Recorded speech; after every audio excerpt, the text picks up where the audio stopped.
Farage has just detonated a political bomb under Keir Starmer's campaign, ripping through Labour's carefully crafted lies.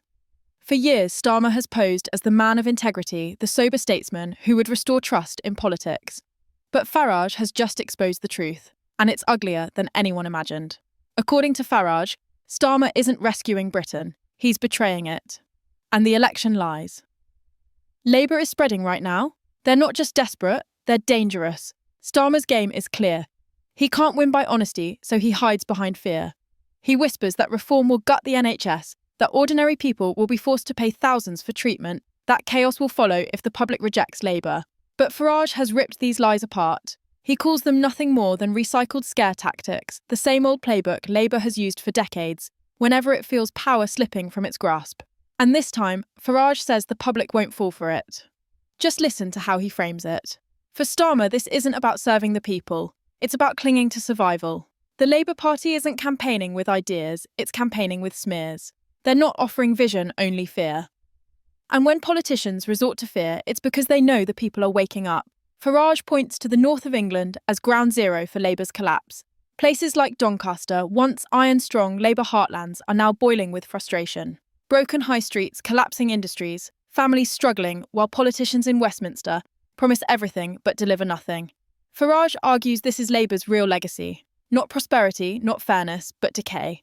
And now Starmer dares to lie again to suggest that rejecting Labour is rejecting the future, when in reality it's rejecting the same old betrayal. But that's not all Farage uncovered. In his fiery warning, he dragged into the light what Labour desperately wanted to keep hidden, their weaponisation of immigration. Over 7 million foreign-born registrations with GPs in the last decade. A tidal wave that has left millions of British citizens waiting months just to see a doctor. Farage hammers the point. This isn't by accident. It's the direct result of Labour's obsession with mass migration. A reckless gamble that crushed the NHS and punished working people. And while British families waited in pain, Labour congratulated themselves for their openness. The scandal is staggering. Labour didn't just fail to protect the NHS, they sabotaged it. Starmer parades around, promising to save healthcare, but in truth, his fingerprints are all over the collapse. And now, when confronted with the crisis, he lashes out at Farage, branding him a liar, even accusing him of cozying up to Putin. Farage laughs it off. Lies, he says. All lies. Because when Labour lies, it means they're cornered. And make no mistake, they are cornered. The polls are shifting. The North is restless and the people are angry. Farage's message is striking a nerve because it's simple and it's true. Britain has been betrayed. Starmer's Labour is not a government in waiting. It's a sinking ship, and every smear, every fabrication, every desperate speech proves it. Farage calls this election not just a contest, but a reckoning. A moment when Labour will be forced to face the people they abandoned. He points to the steel industry as a chilling example. Once the pride of Britain, now on the edge of extinction. Under Labour's watch, the UK risks becoming the only G7 nation without primary steel production. Starmer's response? Speeches, excuses and handshakes, while China swallows Britain's industrial heart. For Farage, this is not policy. This is surrender. It is betrayal dressed up as leadership, and the public can see it. Farage isn't pulling punches. He declares Starmer has nothing new to offer, only lies. Lies about the NHS, lies about reform, lies about the economy. The truth, Farage insists, is that Labour cannot defend its record, because its record is indefensible. Broken promises, crumbling industries, decaying towns. That's the reality. And when Labour calls reform dangerous, Farage flips it back. What's more dangerous than leaders who lie to the very people they claim to represent? The suspense is building because Farage isn't just exposing Starmer's lies, he's warning the public that May could ignite a political earthquake. Labour's grip is loosening and Starmer knows it. That's why the lies are multiplying, why the smears are intensifying, why Labour sounds more desperate with each passing day.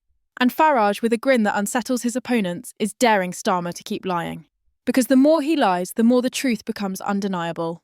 So what will happen when the truth collides with the ballot box? Can Labour survive the tidal wave that's rising against them? Farage thinks not.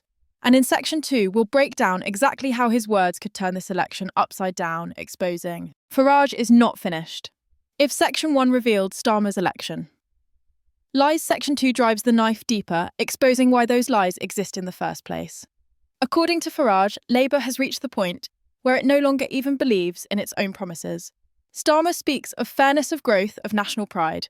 But behind closed doors, Farage claims Labour is terrified of the people it once represented. That's why the smears are multiplying. That's why Starmer lashes out with empty slogans and hollow threats. Because the one thing he fears more than Reform UK is the truth. The cracks in Labour's facade are everywhere. Britain's economy, which Starmer insists is recovering, is in fact sinking under the weight of debt and mass migration. Farage points to the hard numbers. If it weren't for relentless borrowing and ballooning population growth, the UK would already be in recession. Families are struggling. Jobs are vanishing and small businesses are shutting their doors at record pace. In retail and hospitality, a job is being lost every 9 minutes. Every 9 minutes. And yet Starmer calls this stability. Farage scoffs. It's not stability, it's collapse disguised as progress. Then comes the car industry scandal. Britain once roared with the power of its auto sector, but today production has fallen to its lowest point in decades. Starmer pretends to have a solution, tweaking fines on electric vehicle quotas, shaving numbers off penalties that manufacturers can't afford to pay anyway. Farage rips this apart. This isn't a rescue plan, it's window dressing. Factories are closing, workers are losing livelihoods, and Starmer's answer is to shuffle paperwork while China tightens its grip. Farage calls it what it is, a slow-motion funeral for one of Britain's proudest industries. And the man presiding over it, Keir Starmer. But the betrayal goes even deeper. The steel industry, the backbone of Britain's industrial might, is withering away. Farage thunders that Labour is sleepwalking the nation into becoming the only G7 country without primary steel production. Think about that. A nation that once forged the world, now outsourcing its very strength. To Farage, this isn't incompetence, it's betrayal. It is the final proof that Labour isn't fit to govern. For all their talk of sovereignty, of protecting Britain, Starmer's Labour cannot even protect Britain's steel. And while industries collapse, Labour pretends that reform is the real danger. They spin tales of privatised healthcare, of chaos under Farage's leadership, of dangers that simply do not exist. Farage flips the narrative with brutal clarity. What's more dangerous? A party that smears its opponents, or a party that has left towns in ruin? A leader who talks about honesty, or a leader who hides behind lies? The people, Farage insists, know the answer. The anger in places like Doncaster proves it. Once bustling town centres now stand in silence. Gambling shops, boarded up stores, charity shops, where thriving markets once stood. Generations of Labour promises, and yet decay is all that remains. Farage brings voices from the ground, proud locals who call Labour exactly what it is, a gang of liars. Not leaders, not champions of the working class, but liars who sold out the very people who trusted them. And that fury is spreading far beyond Doncaster, to towns and cities across the nation. This is why Farage says, May's elections will not just be votes, they will be a reckoning. The people are done being lied to. They are done being told to wait, to sacrifice, to trust leaders who never deliver. They are done watching their industries die, their towns decay, their health service collapse under pressure that Labour itself invited. For too long, Farage argues Britain has been governed by leaders who lie first and explain later. But now the lies are catching up. And that is why Farage is so dangerous to Labour. Not because of what he promises, but because of what he exposes. He pulls back the curtain, showing that the emperor has no clothes. That Labour's vision is nothing more than recycled slogans, masking failure after failure.